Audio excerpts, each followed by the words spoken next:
I am the president of the Commercial Solutions Division at 3M, and delighted to host you all today again. Phenomenal panel for you this afternoon, and I will let Mike, Natoya introduce themselves, but we have a fantastic set. From those, much is expected. It is a quote that our CEO, Mike, often repeats. And when we talk about the Latino, for those of us in corporations or institutions, governmental or not, that have resources, and much is expected to close the opportunity gap. So we heard this morning and throughout the day, Latino population. We heard about the needs in academia. We heard about what is needed, kinds of leaders we need. We heard from nonprofits. We heard from the public sector. We heard from politicians. We heard from. This particular panel will address in the next half an hour the perspective have signed the Hispanic Promise. Executive action to prepare, hire, promote, retain, celebrate Hispanics in the workplace. Together, we will explore how effectively we can reach representation numbers that we are all hoping we can do. We talked this morning at 3M. We hope resources and dollars to achieve that goal, because we need to go and recruit, but we need to develop those workers of the future with STEM programs and educational grants. We will today discuss best practices of this business leaders to do all the pillars of the Hispanic Promise, which I repeat, and celebrate Hispanics in the workforce by creating this inclusive environment that promotes all employees feeling confident and the best selves to work. And I think that is very important. This morning, Latinos gathering to today, it's because we want to make 3M a place where every Latino can be themselves and be at their best on their strengths and who they are. I am going to direct my first question to Maggie. And Maggie, you can share where you're from, but talk about the Hispanic Promise, what it has.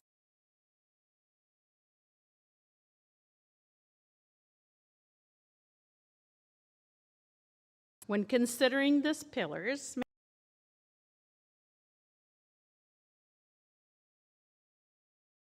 best support the advancement of the Hispanic community within your workforce, consumers, and community. And she has a great story to share.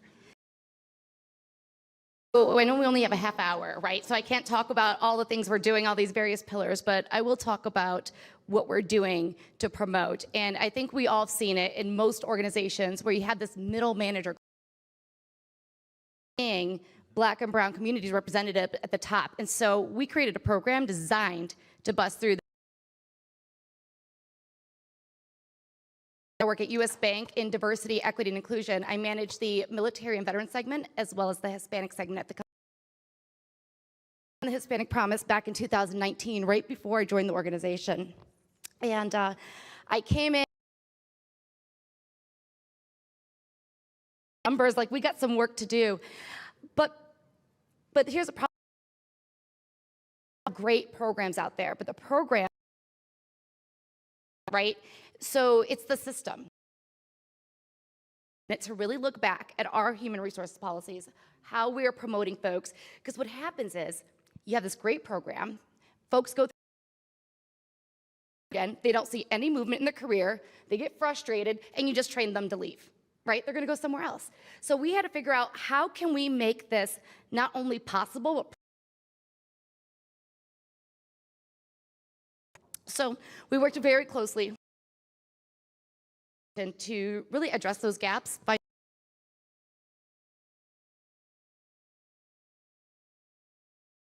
piloting it with 20 amazing Hispanic leaders that are in that mid-level range, who are high-performing, high potential. And we were very intentional. So we have representatives from every single line of business.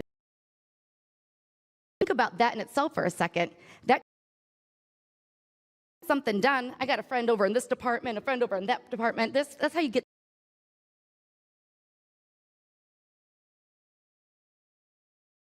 Started putting together the actual program itself.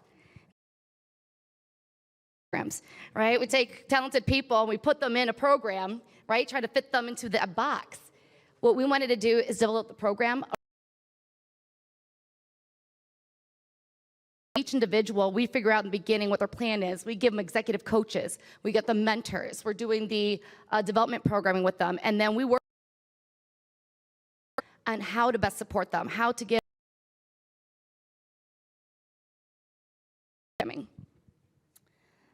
there's the connection and the support piece, right? So we're making sure that they're not just working with their managers, but skip-level managers. They're going all the way up to the most senior leaders in the organization and getting these TED Talk style one-on-one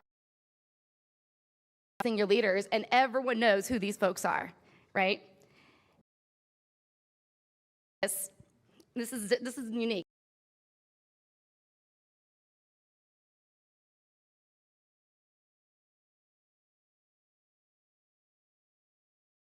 Folks go through all this work, do all this development, and their manager doesn't have a line of sight to support them. So we have them going through a parallel journey with the participant, and we did this program in partnership with Dr. Robert managers, how to understand the Latinx talent, how to understand how that identity shows up in the workplace. We're teaching our managers to be more welcoming. And so now we're able to create this community between the managers who are just as invested in their employees at the same time. And I know I'm running low on time, so I'll try to wrap this one up.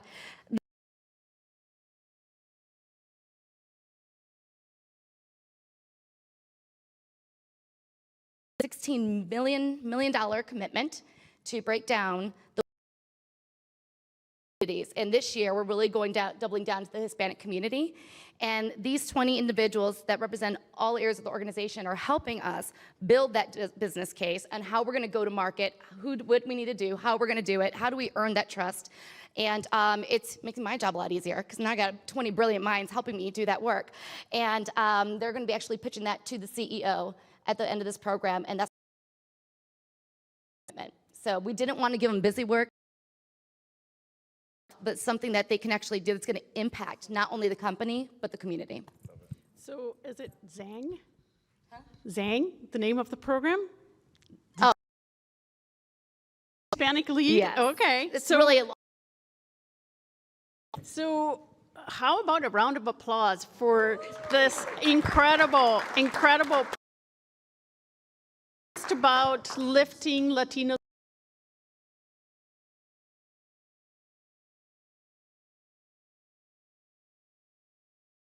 just like a whole circle close.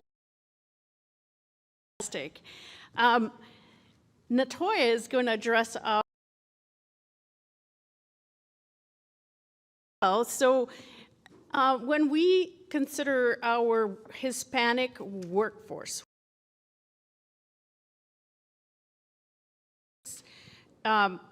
should be better prepared to meet the challenges and capture the opportunities of a productive engagement. Walker Minor, and I'm so glad to be here. Deputy General Manager for the Greater Cleveland. Signed the Hispanic Promise, and we were proud to sign that because I am new on my job, about a year and a half, and I'm the first person.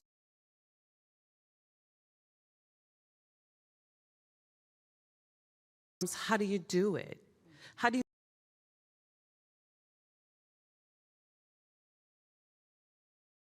Majority of the employees are Black and brown because they're the bus operators, but they don't have any authority. They don't have any financial prowess. They don't contribute to the policy of the organization. So when you're in an organization like that, and you have non-minorities in engineering, in finance, and in planning, why do we need diversity, equity, inclusion? What does that mean? Is that gonna take a job away from me? What does that mean?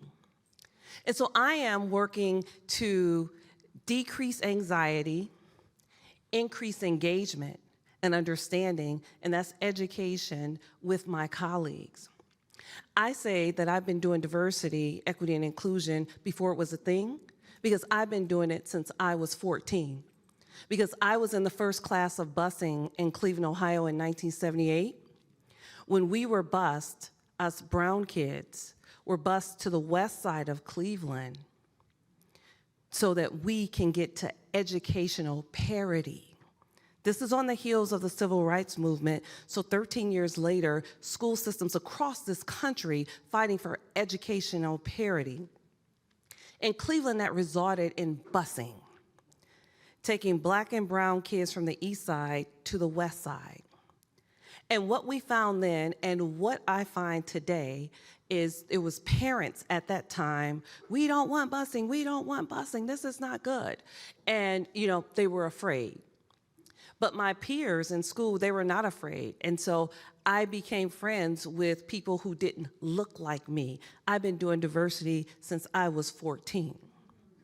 And then when I was 27, I went into a program called the National Urban Fellows. If you've not heard of it, write it down, nuf.org. It is a program designed for Black and brown students to earn a graduate degree in public policy. And so I was in a cohort of 20 people. And that is where I learned Latinx, because before that, right, this is 27 years ago, before that, I just said Puerto Rican or Mexican. But in my class, I had Panamanians, El Salvadorians, Chileans. And so it was there that I learned this is so much broader than a single word. You cannot categorize people in that way. And so taking the time to learn and understand differences in culture are critical. And taking enough time so that you can educate and inform your colleagues so that you can get the engagement and the buy-in that you need. And if there's one thing that I can leave with each of you as you continue to do this work is understand the systems in the room. Look for allies. Educate the allies. Look for those that aren't on board and continuously drop them tips to education and understanding, because we don't need to be fighting this.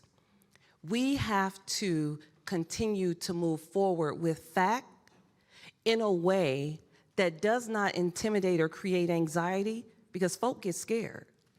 Folk get real scared. And it's in a book called White Fragility, if you don't believe me. Check it out. Folk get real scared.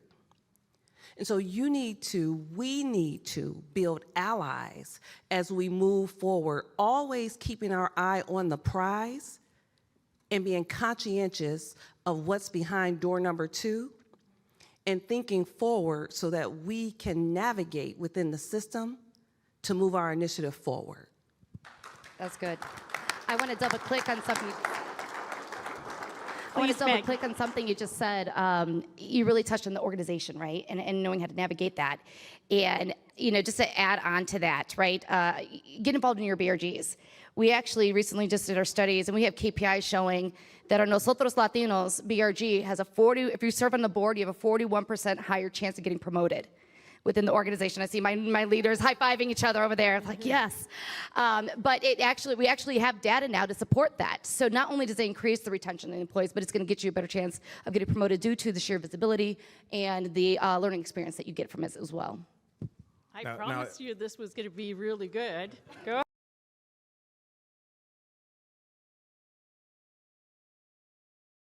You will do well. I mean, my goodness. So, but Natoya, this is incredible because not only are you a trailblazer, Cleveland in the transportation, or, you know, that's unheard power to you. So Mike, you're gonna do great. Mike, can you talk to us about Hispanic activation? And this is a great question for Mike because he comes from a consumer company. And so how could we encourage more companies to harness the Hispanic promise and opportunity that the Hispanic consumer represent? It's a really good question. I wish we had more time. We have time. There's a lot to it, and the answers already provided speak to this. I'm the head of diversity, equity, inclusion, and soon to be belonging as well, which we'll incorporate and wrap that in for this December 8 years. Extremely important, but just to sign the Hispanic Promise doesn't do enough.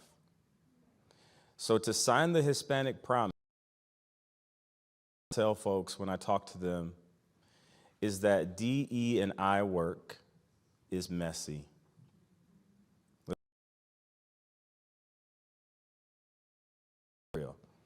DE and I work is real messy. Everything that was laid out already, that's the tentacles of success. But if you listen to their words, and I probably sitting in this seat, I was in sales for a very long time. Listening to what they just said, I'd be like, yes, that sounds amazing. But now sitting in their seats as far as how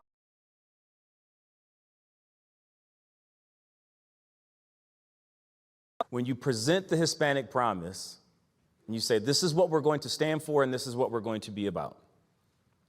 I think each organization needs to have employee resources.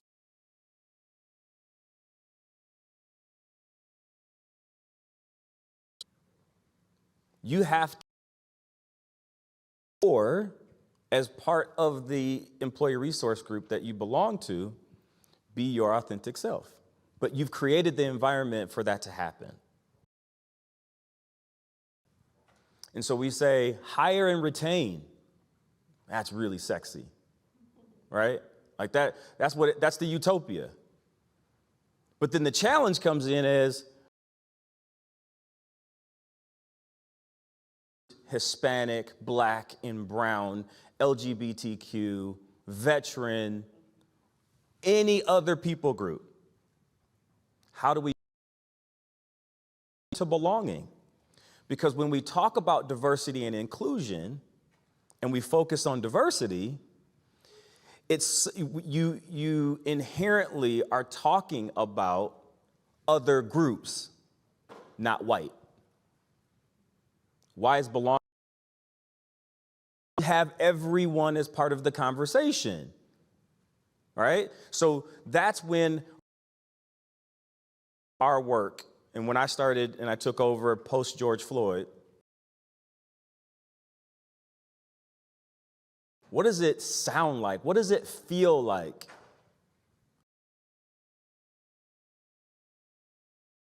On Hispanic culture. And as the rainbow of that. Understand it. That's good. This is the reason why you're a participant in this conversation.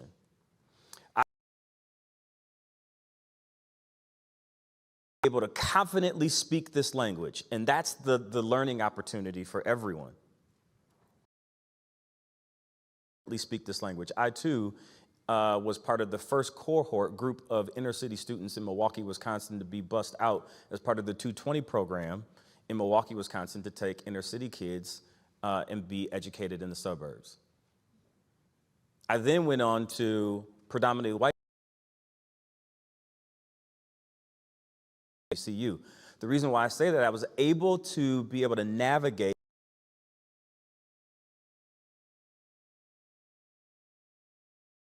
down to this level of conversation. You have to get people comfortable to say it's okay. And the work that we have to do is giving people the benefit of the doubt.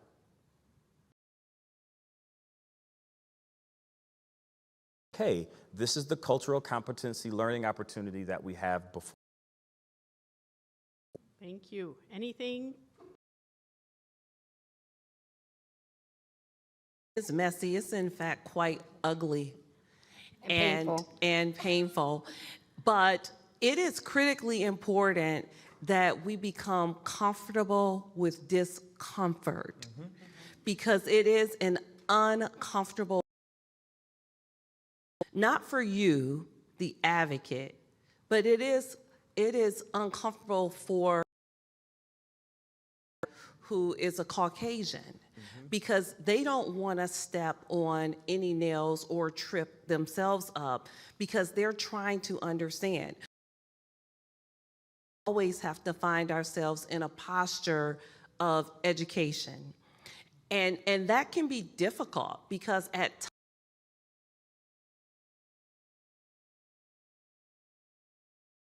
depending what we're dealing with, the microaggressions are like, okay, hold. The one thing that I've learned is the power of pause. Incredible. It is transforming.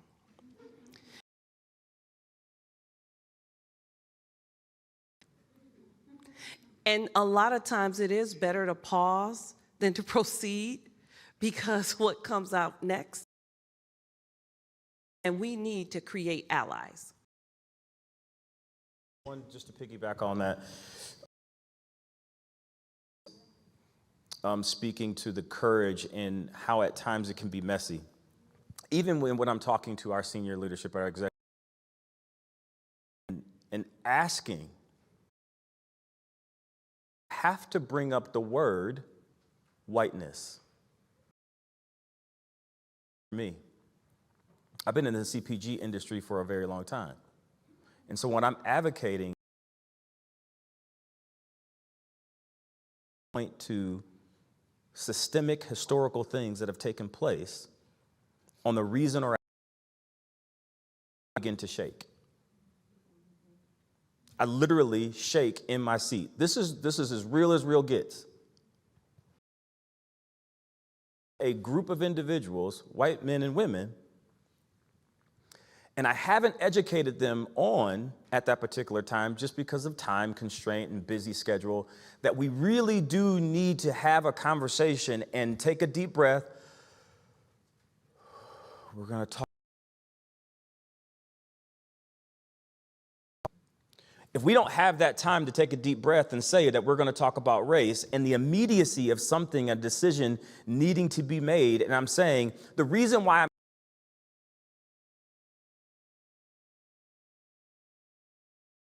associated with Hispanic individuals, and I need $500,000 because I got 20 kids that I want to send to school.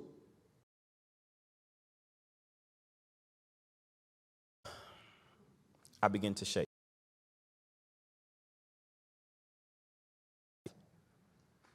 And so this is the reason why we started with language. We started with conversation. If I say Hispanic, if I say Latinx, it's okay. It's okay. We're going to go through this journey and this process together, but 1, 2, 3, let's breathe. We're going to. Great. So we haven't done this today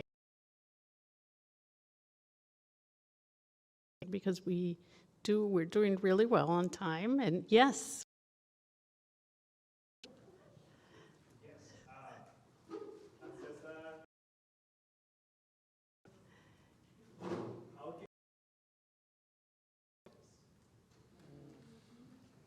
That's a great question. I'll get started, and then I'll let my colleagues kind of hop in. So first, right, I would definitely work with our friends here at We're All Human.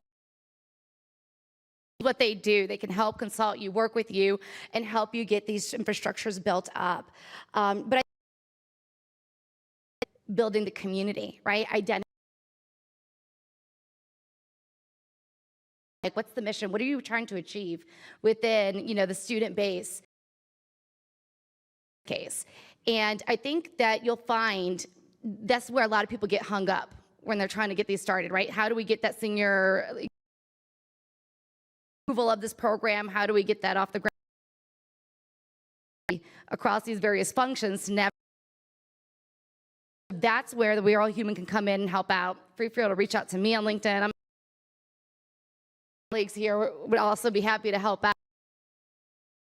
Place to start it based on. See if any of you guys. Just there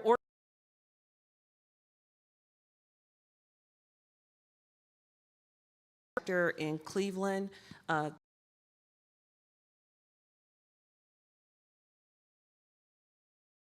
Kids to make sure they complete college, okay?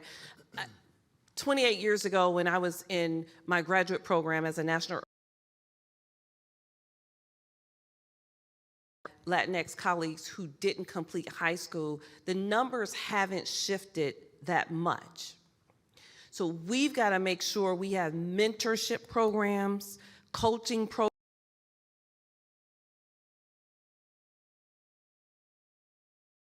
our young people, our future, are educated and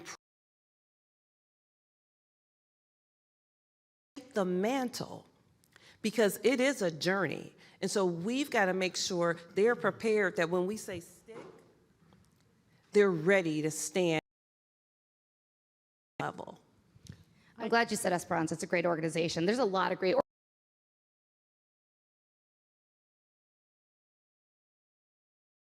Just so you know, McKinsey has a managerial program that is free. That is free by McKinsey. Make sure you reach out to them to do it. So they have a Black, Asian, and Hispanic leadership development program. You can do up to 20 folks through a cohort, and it is the top of the line development. So I'd highly recommend looking at them as well. I would add for the Hispanic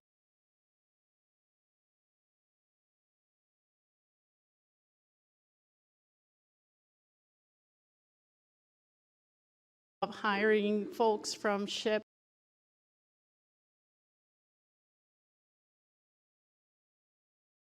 Hispanic as well, and all this organizations. I also think accountability on corporations. We donate a lot of money to colleges and universities, and one of the universities that I'm working with, we how they get allocated in terms of G's, not help, scholarships, and even if still in STEM and science, things that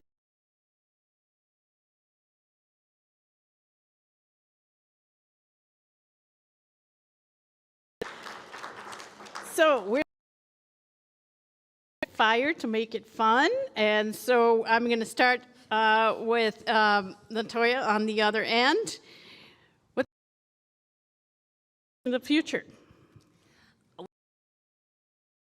Young people make sure they get through high school prepared, they get to college, they're to lead.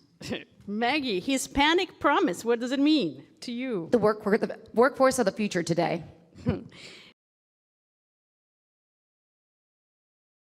Unless everyone's included. Very good. Going back there. So to do less of being, feeling like you have to assimilate, be authentic. I tell Latinos to do more of. Go out there and get that.